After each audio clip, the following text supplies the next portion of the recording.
नमस्कार मित्रों। हम लोग मानव को जानने के क्रम में चल रहे हैं और मानव को जानने का क्रम है वहां से चलते हुए ईश्वर तक को जानना। तो हमने इस कड़ी में जब वो 1,80,000 वर्षों तक जंगलों में पशुओं की बात घूमता था, उसके बाद उसका विचार आया और उसने तब विचार की शक्ति से फिर उसने कृषि करना और पशुपालन करना शुरू किया। तो पशुओं को पकड़ के उसने उनको पालतू बनाया,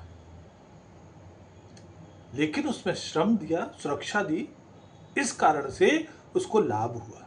लाभ क्या हुआ कि जो गाय या भैंस जंगल में रहते समय अपने बच्चे के लिए 1-1.5 किलो मुश्किल से दूध दिया करती थी, जिससे बच्चे का पेट भर जाए, वो उन गायों या भैंसों को अपने पास लाया और उनको सुरक्षित करते हुए उनके पानी की और उनके खाने की, बल्कि उत्तम खाने की उसने व्यवस्था की।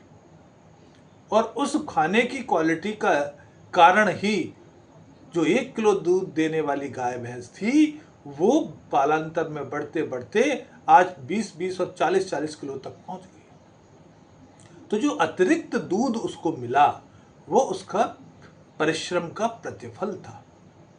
तो उस प्रतिफल को लेने में कोई बुराई नहीं, ये पशुओं पर कोई अत्याचार नहीं। कुछ लोग कहते हैं ये पशुओं पर अत्याचार है, पर नहीं। हाँ, अगर हम बच्चे को न पिलाकर पूरा दूध स्वयं निकाल लेते हैं तब हम इसको अत्याचार कहेंगे। लेकिन जब बच्चे का पेट भर गया, उसके बाद जो अतिरिक्त बचा उसको मानव अगर प्राप्त करता है तो उसमें कोई बुराई नहीं। तो यही प्रारंभ में इसने क्रम किया।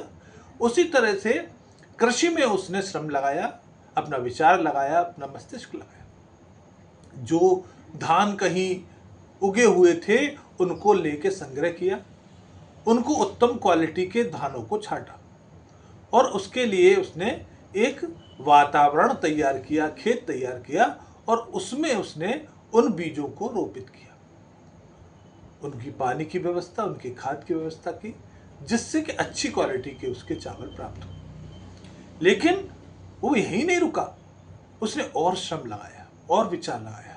उन धानों को, चावल के उन बीजों को अगले वर्ष तक बोने के लिए उसने क्या किया, उनको या तो हल्दी में मिला के रखा या चंदन की लकड़ी के साथ मिला के रखा। वर्ष भर तक रखने से क्या हुआ कि हल्की सी महक उन चावलों के में आना शुरू हुई और ये क्रम करते करते 20-25 साल तक वो पूरी तरह से उस क्वालिटी में आरोपित हो गई। और वही जो उत्तम गुण वाले धान थे, उससे अब जो फसल पैदा होती है उसी को हम लोग बासमती चावल कहते हैं, जिसमें कि सुगंध आ रही होती है। उसी तरह से बहुत से पीले रंग के जो चावल होते हैं, उसमें जो पीलापन है वो उसकी हल्दी मिलाया हुआ श्रम का नतीजा है। अतः जो आज 5,000 तरह के चावलों की वैरायटी विभिन्न किस्में मिलती हैं, वो सारे के सारे मानव के परिश्रम का ही प्रतिफल है। तो इस तरह से उसने कृषि में अपना विकास किया, उसने पशुपालन में विकास किया और कृषि के कारण वो एक स्थान पर रहना प्रारंभ हुआ। एक स्थान पर रहता था, गुफाओं में रहता था, लेकिन जब परिवार बढ़ने लगा तो फिर वो वहां से निकल के अपने लिए झोपड़ियां बनाना शुरू किया और वो जो बड़ा ग्रुप बना उसी को कबीला युग कहना प्रारंभ किया गया। उस कबीले के युग के बारे में हम अगली कड़ी में आपको बताएंगे। आपसे निवेदन है कि इस चैनल को देखिए, शेयर करिए, लाइक करिए, लेकिन सब्सक्राइब जरूर करिए। नमस्कार।